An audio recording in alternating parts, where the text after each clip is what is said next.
Hi dear children, in the last class we saw the first half of Stephen Hawking's life. His childhood, his education, his life in Oxford and Cambridge, and how he confronted his disease ALS and his meeting with Jane Weil. Let's continue the lesson. When Jane met him again after his discharge from the hospital, he was really in a pathetic state. I think he has lost his will to live. He was very confused, she commented. She was not, however, put off by his physical or mental condition. She was rather a shy teenager, serious-minded, with a strong faith in God ingrained from childhood by her mother, and a belief that good can come out of any adversity. Hawking admired her optimism and their friendship developed slowly. After a while, the two began to realize, in Jane's words, that together we could make something worthwhile. For Stephen, that made all the difference. He applied for a research fellowship at GAIL, one of the colleges in Cambridge University. In 1965, at the age of 23, Hawking received his fellowship at GAIL, and in July of the same year, Jane and he were married.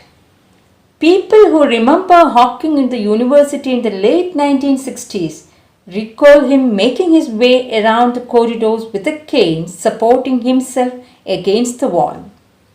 He spoke with what sounded like a slight speech impediment, but more than that, they remember his brashness in sessions involving some of the world's most distinguished scientists. While other young researchers kept a reverential silence, Hawking daringly asked unexpected and penetrating questions. He clearly knew what he was talking about. His reputation as a genius, another Einstein, began then. In 1980, a practical need for funds launched him into a new enterprise that was to have a far-reaching impact on the Hawkings and others all over the world. He thought of writing a book about the universe, about the most interesting questions that had made him want to study cosmology and quantum theory. Where did the universe come from? Is the universe infinite or does it have any boundaries? Will it come to an end? If so, how? Is there a complete theory of the universe and everything in it? Is there a beginning of time? Could time run back? The book begins by rewinding the great theories of the cosmos from Newton to Einstein. He wrote the book to make science understandable to non-scientists. He completed the first draft in 1984. While the revision process was going on, he made a trip to Switzerland. There, he was down with pneumonia and was left on a life support system. Doctors gave a choice as to whether a tracheotomy operation which would remove his windpipe should be conducted or not. It might save his life, but afterwards he would never again be able to speak or make a vocal sound. With grave misgivings, Jane consented. The future looked very bleak, Jane remarked. Hawking could no longer breathe through his mouth and nose, but only through a permanent opening made in his throat. After many weeks of intensive care, he went home to join Jane and his 3 children. He was still too weak and ill to continue his research. Walt Wolters, a computer expert in California, sent him a program he had developed called the Equalizer, which allowed Hawking to select words from the screen. He thought he would be unable to finish his book. With the support of his student Brian Witt, A Brief History of Time was published in 1988. September 2005 saw the release of an abridged version of the original book.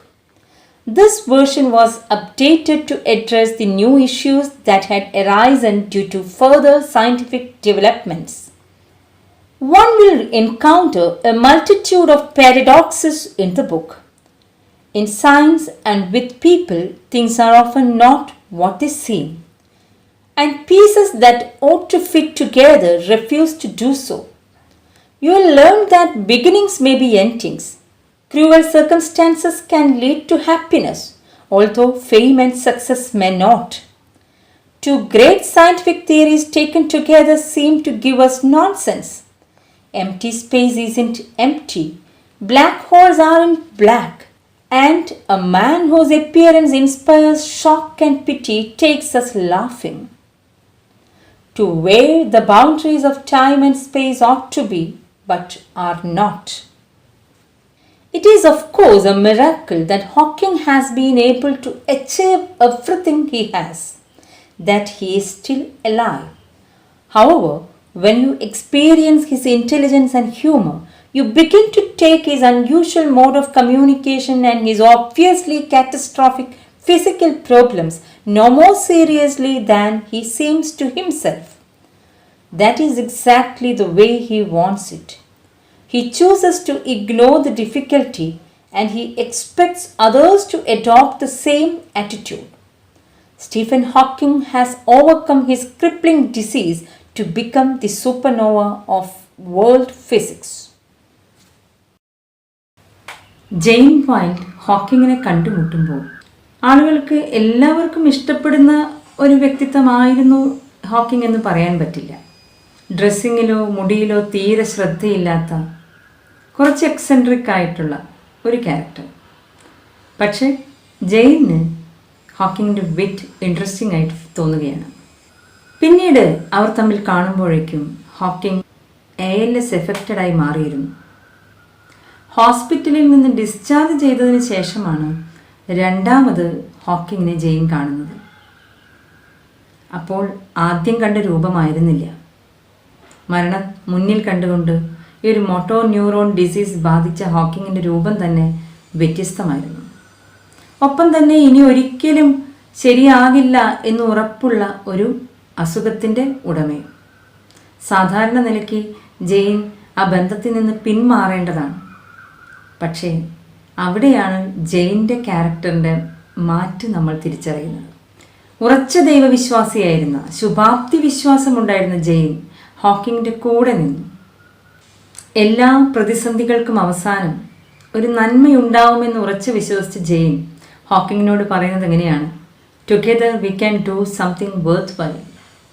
നമുക്ക് ഒരുമിച്ച് നിന്ന് കുറച്ച് നല്ല കാര്യങ്ങൾ ചെയ്യാം. അങ്ങനെ അവർ ഒരുമിച്ചു.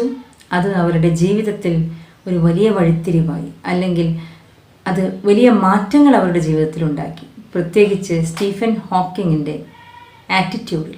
ജെയിൻ്റെ influence കൊണ്ട് കൂടിയാണ് ഹോക്കിങ്ങിന് PhD കംപ്ലീറ്റ് ചെയ്യാൻ പറ്റുന്നതും പിന്നീട് പുസ്തകം എഴുതാൻ സാധിക്കുന്നതും പിന്നീട് സയൻറ്റിസ്റ്റിലെ മുൻനിരയിലേക്ക് ഉയർന്നു വരാൻ സാധ്യമായത്. 1965 കാംബ്രിഡ്ജ് യൂണിവേഴ്സിറ്റിയുടെ കീഴിലുള്ള KS കോളേജിൽ നിന്ന് ഫെലോഷിപ്പ് നേടിയ ഹോക്കിംഗ് അതേ വർഷം തന്നെ ജെയിനെ വിവാഹം ചെയ്തു. കാംബ്രിഡ്ജിലെ ഹോക്കിങ്ങിൻ്റെ സുഹൃത്തുക്കൾ അദ്ദേഹത്തെ പറ്റി ഓർക്കുന്നത് കോറിഡോറിലൂടെ നടക്കാൻ വിഷമിച്ച് ഒരു വാക്കിംഗ് സ്റ്റിക്കിൻ്റെ സഹായത്തോടുകൂടെ നടന്നു വരുന്ന ഹോക്കിങ്ങിനെയാണ്. പക്ഷേ അതിനേക്കാളൊക്കെ തെളിച്ചമുള്ള മറ്റൊരു ചിത്രം ഹോക്കിങ്ങിൻ്റേതായി അവരുടെ ഉള്ളിലുണ്ട്. ലോകത്തിലെ തന്നെ ആദരണീയരായ ശാസ്ത്രജ്ഞർ അവരുടെ ക്ലാസ്സുകൾ കേൾക്കുന്നതിനിടയ്ക്ക് ഹോക്കിംഗ് സംശയങ്ങൾ ചോദിക്കും. മറ്റു കുട്ടികൾ പേടിച്ചിരിക്കുമ്പോൾ ബഹുമാനത്തോടെ അത് കേട്ടിരിക്കുമ്പോൾ ഹോക്കിംഗ് വളരെ ബോൾഡായി അദ്ദേഹത്തിൻ്റെ ഉള്ളിലുള്ള സംശയങ്ങൾ ചോദിക്കാൻ തുടങ്ങി. അന്നു മുതലാണ് ഹോക്കിങ്ങിനെ ജീനിയസ് അവർ തിരിച്ചറിയുന്നത്. അന്നു മുതലാണ് ഹോക്കിങ്ങിന് പുതിയൊരു ഐൻസ്റ്റീൻ എന്ന പേര് ലഭിക്കുന്നത്. പിന്നീട് ഹോക്കിങ്ങിൻ്റെ ലൈഫിൽ കുറേ സാമ്പത്തിക പ്രതിസന്ധികൾ ഉണ്ടാവുകയും പണത്തിനായി ഹോക്കിംഗ് ഒരു ബുക്ക് എഴുതാൻ തീരുമാനിക്കുകയും ചെയ്തു. ഈ പ്രപഞ്ചത്തിലെ രഹസ്യങ്ങൾ തിരഞ്ഞുകൊണ്ടുള്ള ആ ബുക്ക് ഹോക്കിങ്ങിൻ്റെ ജീവിതം മാത്രമല്ല, ലോകത്തെ പലരുടെ ജീവിതത്തെയും സ്വാധീനിക്കുകയും മാറ്റിമറിക്കുകയും ചെയ്തു. സാധാരണക്കാരന് പോലും ശാസ്ത്ര സിദ്ധാന്തങ്ങൾ എളുപ്പത്തിൽ മനസ്സിലാക്കുന്ന തരത്തിലായിരുന്നു ഹോക്കിംഗ് ആ ബുക്ക് എഴുതിയത്. 1984 അതിൻ്റെ ഫസ്റ്റ് ഡ്രാഫ്റ്റ് എഴുതി തീർന്നു. അതിനുശേഷം സ്വിറ്റ്സർലൻഡിലേക്ക് പോയ ഹോക്കിംഗ് അവിടെ വെച്ച് ന്യൂമോണിയ ബാധിതനാവുകയും പിന്നീട് അദ്ദേഹത്തിൻ്റെ ലൈഫിനെ കുറച്ചുകൂടി ബുദ്ധിമുട്ടാക്കുന്ന തരത്തിൽ ട്രക്കിയോട്ടമി എന്ന സർജറി ചെയ്യേണ്ടി വരികയുണ്ടായി. തൊണ്ടയിലൊരു ദ്വാരമിട്ട് അതിലൂടെ ശ്വസിക്കേണ്ടി വരുന്ന ഒരവസ്ഥയാണ് പിന്നീട് ഹോക്കിങ്ങിനുണ്ടാവുന്നത്. അത് അദ്ദേഹത്തിൻ്റെ ശബ്ദത്തെ ഇല്ലാതാക്കാം. മനസ്സില്ലാ മനസ്സോടെ ജീവൻ രക്ഷിക്കുന്നതിനായി ട്രക്കിയോട്ടമി സർജറിക്ക് വേണ്ടി സമ്മതം എഴുതിക്കൊടുത്ത ജെയിൻ പിന്നീട് ഹോക്കിങ്ങിൻ്റെ കൂടെ തന്നെ നിൽക്കുകയാണ്.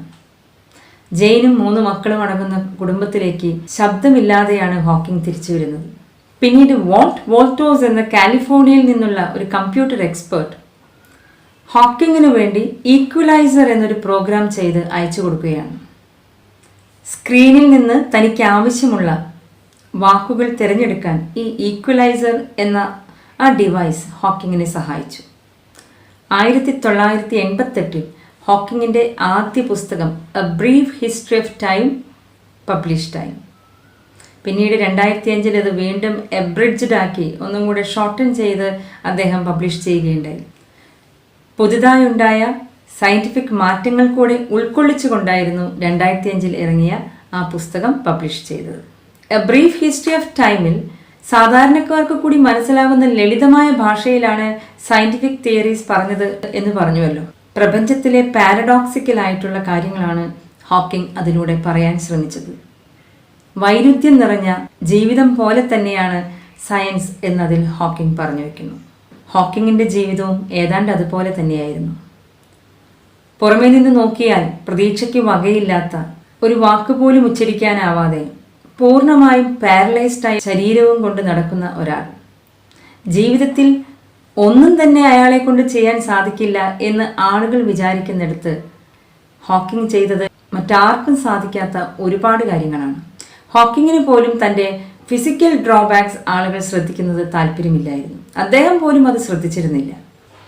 അദ്ദേഹം ആഗ്രഹിച്ചിരുന്നത് തന്നെപ്പോലെ തന്നെ മറ്റുള്ളവരും താൻ സയൻസിനായി ലോകത്തിനായി സംഭാവന ചെയ്തിട്ടുള്ള തിയറീസിൽ ആളുകൾ കോൺസെൻട്രേറ്റ് ചെയ്യാനാണ്. ഒരുപാട് ഡിഫിക്കൽട്ടീസ് തരണം ചെയ്തുകൊണ്ട് ഹോക്കിംഗ് സയൻസിലെ ഫിസിക്സിലെ ഒരു സൂപ്പർനോവ ആയി മാറി എന്നുള്ളത് നമ്മളെപ്പോലുള്ള സാധാരണക്കാർക്ക്, എന്നാൽ ഒരുപാട് അനുഗ്രഹങ്ങൾ നേടിയിട്ടുള്ള നമ്മെപ്പോലുള്ളവർക്ക് പ്രചോദനമാണെന്ന് പറയാതെ വയ്യ. Dear children, Stephen Hawking died on March 28, 2018 at the age of 76 after living with motor neuron disease for over 50 years.